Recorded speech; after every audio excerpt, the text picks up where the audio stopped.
हाँ जी। जय हिंद एवरीवन। मैं सुमित कुमार अपने इस यूट्यूब चैनल पे आपका स्वागत करता हूँ। भाई, नेशनल डिफेंस एकेडमी एग्ज़ाम साल में 2 बार होता है, लेकिन ये सिर्फ एग्ज़ाम नहीं है, ये बच्चों का इमोशन है। बिकॉज आर्म फोर्सेस में ना आप सर्व कर रहे हो एज ऑफिसर, तो भाई ये अपने आप में इतनी प्राउड की बात है।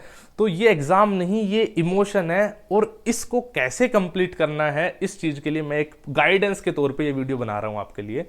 देखो, अगर एग्जाम की बात करें, साल में 2 बार और 2 फेजेस होते हैं। 2 फेजेस का मतलब होता है पहला रिटन, दूसरा एसएसबी, उसके बाद मेडिकल भी है, बट दो जो जहां पे बच्चा अटकता है। तो हम आज फोकस करेंगे रिटन पे। अब रिटन की बात करें तो मार्क्स की बात करें तो 2 पेपर होते हैं, paper 1 paper 2। Paper 1 is maths and paper 2 is GAT. हम स्टेप बाय स्टेप हर चीज को मैं समझा दूं कैसे क्या पढ़ना है। अब है क्या ना, एक प्रॉपर स्ट्रेटेजी जरूरी होती है। ऐसा नहीं कि भाई जैसे जीएटी उठा लो, जीएटी में इंग्लिश जीके जीएस का इतना सिलेबस है, भाई साहब करते करते पागल हो जाओगे, सिलेबस कंप्लीट नहीं होगा। तो ये जानना बहुत जरूरी है कि किस चीज में से क्या पढ़ना है और कहां से पढ़ना है। भाई तभी तो ये मिशन एनडीए कंप्लीट हो पाएगा। भाई गधे नहीं चाहिए, घोड़े चाहिए। स्मार्टली एक्ट करो। सब कुछ नहीं पढ़ना है, कुछ पढ़ना है, और कैसे पढ़ना है वो आपको मैं बताऊंगा, कहां से क्या क्या चीजें पढ़नी है। एक चीज जो मेरे अकॉर्डिंग आपको करनी चाहिए, जैसे जीएटी की बात करता हूं, जीएटी में एक बार सिलेबस कंप्लीट करो। मतलब सारे सब्जेक्ट एक बार पढ़ो, चाहे सारे सब्जेक्ट के इंपॉर्टेंट टॉपिक ही पढ़ो, लेकिन एक बार सब्जेक्ट सारे पढ़ो। जैसे ये मत करो कि पॉलिटी बिल्कुल ही छोड़ दी, फिजिक्स बिल्कुल ही छोड़ दी, ये मत करो। बिकॉज आपको अगर हर सब्जेक्ट के इजी इजी क्वेश्चन भी कर मारोगे ना, तब भी आप टॉपर्स में होगे। ठीक है, ये चीज बहुत इंपॉर्टेंट, इसको प्लीज आप नोट करो इस चीज को, कि आपको हर सब्जेक्ट के इजी क्वेश्चन नहीं छोड़ने। अब मैं स्टेप बाय स्टेप आता हूं। देखो, जीएटी में होते हैं 150 क्वेश्चन, 150 इंटू 4, हर क्वेश्चन 4 मार्क्स का, 600 मार्क्स। भाई साहब चार चार नंबर देता है क्वेश्चन। आता है 4 नंबर, नहीं आता 0 या नेगेटिव भी होती है, आपको पता ही है। ठीक है, तो कम टाइम ज्यादा स्कोर जीएटी पोर्शन देता है आपको। मैथ्स में बताऊंगा कि कैसे करना है। अब इंग्लिश की बात करते हैं हम सबसे पहले। अब इंग्लिश में क्या है, 50 क्वेश्चन, 50 इंटू 4, 200 मार्क्स। 50 क्वेश्चन में जैसे इस बार क्या हुआ था, इस बार रीडिंग कॉम्प्रिहेंशन नहीं आया, वो कैब भर भर के आ गई और ग्रामर आई। तो भाई साहब 3 पार्ट में, वो cab, reading comprehension and grammar, idiom phrases वगैरह सब मैं वो कैब में मान के चल रहा हूँ।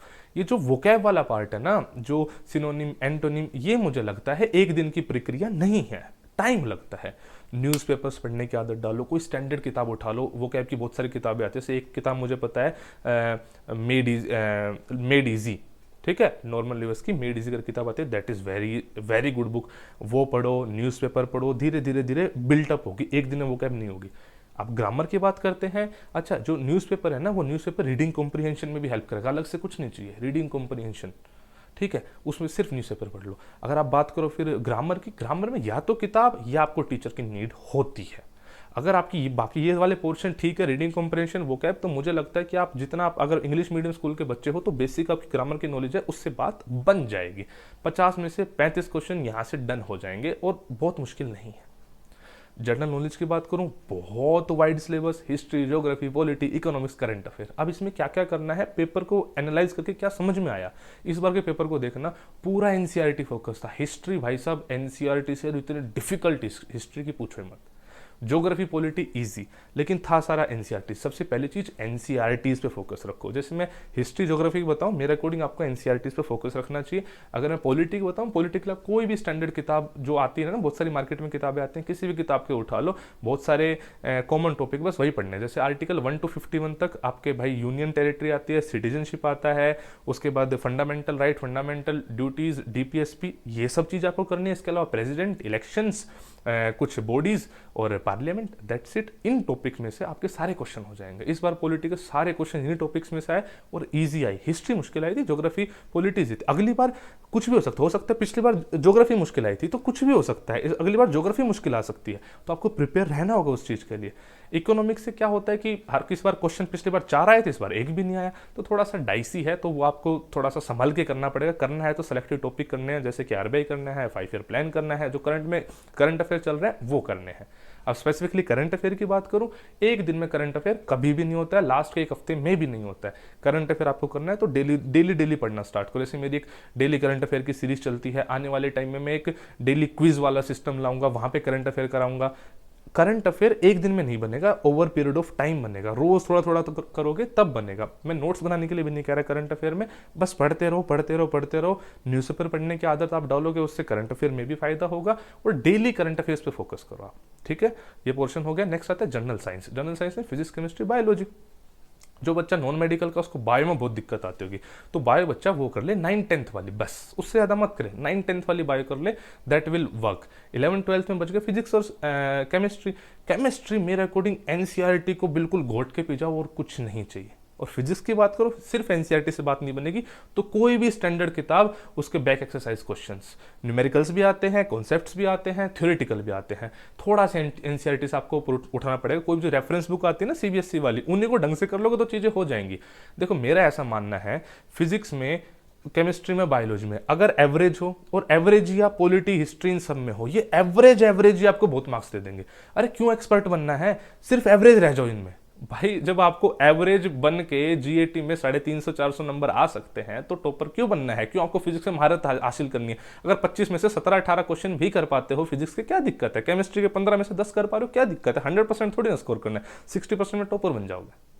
अब उसके बाद आता है मैथ।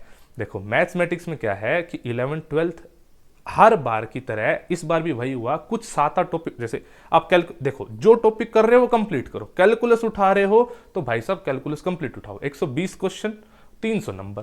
थोड़ा सा डिफिकल्ट पड़ता है, टाइम की कमी पड़ती है, सब कुछ तो नहीं कर पाओगे।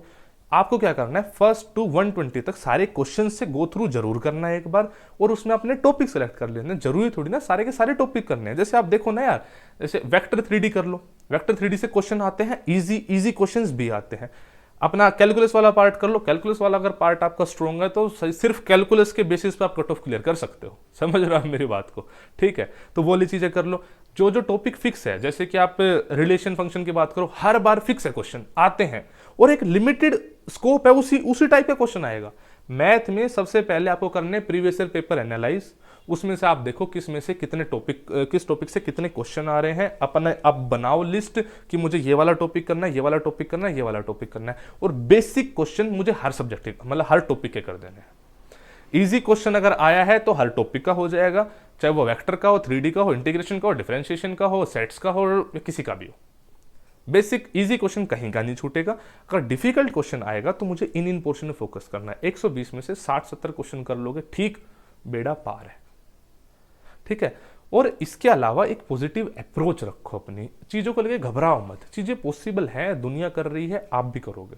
बहुत बच्चे सिलेक्शन ले रहे हैं, हर साल जा रहे हैं, देश की सेवा कर रहे हैं। थोड़ी सी सिचुएशन अभी कोरोना के चलते अलग हो चुकी है, लेकिन कोई दिक्कत नहीं है, सबके लिए सेम सिचुएशन है।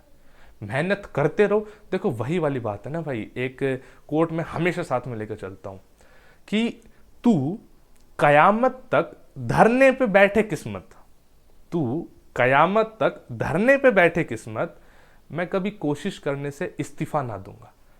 तो मेरी जान, कोशिश करते रहो, कोशिश करते रहो। कोशिश करने वालों की हार कभी नहीं होती है। एक इसी पॉजिटिव नोट के साथ मैं ये सेशन खत्म करता हूं। उम्मीद करता हूं कि आपके लिए बहुत हेल्पफुल रहेगा ये सेशन। मिलते हैं आपसे नेक्स्ट सेशन में, तब तक के लिए जय हिंद।